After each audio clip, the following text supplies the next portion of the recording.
Hello दोस्तों, welcome to math गुरु।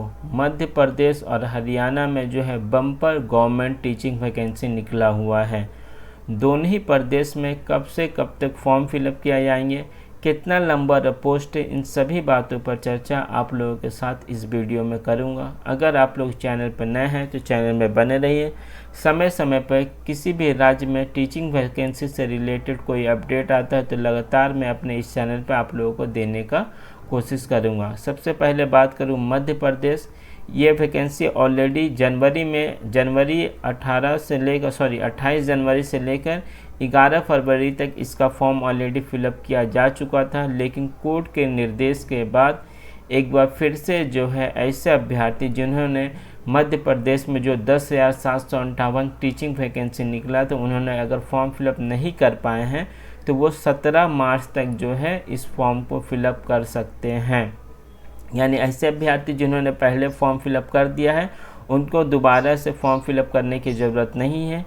जो अभ्यर्थी किसी वजह से फॉर्म फिलअप नहीं कर पाए थे, जैसे कि NIS DELED के अभ्यर्थी, उस समय जो है कई सारे अभ्यर्थियों ने फॉर्म फिलअप नहीं किया था, हालांकि कई सालों ने ऑलरेडी कर दिया था, या किसी और भी अभ्यर्थी जिनका किसी वजह से इस फॉर्म को फिलअप करने का जानकारी नहीं था, तो अब वो लोग जो है इस फॉर्म को फिलअप कर सकते हैं। आयु सीमा आप लोगों को पता है 18 से 40 साल तक मैक्सिमम एज जो है आपका होना चाहिए। 500 रुपया आपका एप्लीकेशन फ़ीस है, और जो लोग SC ST या OBC से बिलोंग करते हैं उनके लिए जो है 200 रुपया का जो है आपको एप्लीकेशन फ़ीस पेमेंट करना होगा। तो समय कम है, 17 मार्च तक जो है आपका फॉर्म फिलअप करने का लास्ट डेट एक बार फिर से निर्धारित किया गया है मध्य प्रदेश सरकार के द्वारा, जिसमें से कम जो है आपका मैं वैकेंसी की बात करूँ तो माध्यमिक में 7,929, शिक्षक संगीत में 392, स्कूल शिक्षा विभाग 724, प्राइमरी शिक्षक 452, पद माध्यमिक शिक्षक खेल 338, पद माध्यमिक प्राथमिक शिक्षक खेल 1377, पद जनजातीय कार्य विभाग 653, पद स्कूल शिक्षा विभाग 422, पद प्राथमिक शिक्षक नृत्य 270 पोस्ट जो है निर्धारित किए गए हैं। वहीं मैं बात करूं हरियाणा में भी करीब 14,995 जो है स्कूलों में करीब 15,659 पद जो है टीचिंग के खाली है। एक असेंबली में जब हरियाणा असेंबली का कार्य चल रहा था उस समय जो है हरियाणा के शिक्षा मंत्री की तरफ से यह जानकारी दिया गया था, राज्य में 15,000 से अधिक पोस्ट जो है टीचिंग का खाली पड़ा हुआ है।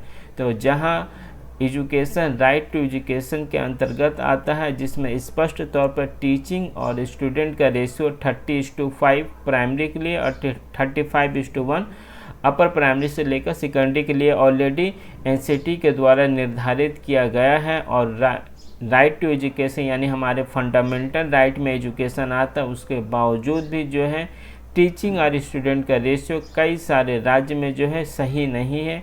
कई जगह ऐसा देखा गया है कि हज़ारों हजार टीचर के बीच में मात्र 10 से 15 परमानेंट टीचर हमें देखने को मिलते हैं, और गेस्ट टीचर के माध्यम से या पैरा टीचर के माध्यम से जो है किसी भी तरीक़ा से स्कूल को चलाया जा रहा है, जिसके वजह से जो है इतनी ज़्यादा वैकेंसी हमें सभी राज्य में देखने को मिलता है। फिलहाल जो है यह हरियाणा का डेटा हमारे सामने है, जिसमें 15,000 से अधिक खाली पोस्ट है।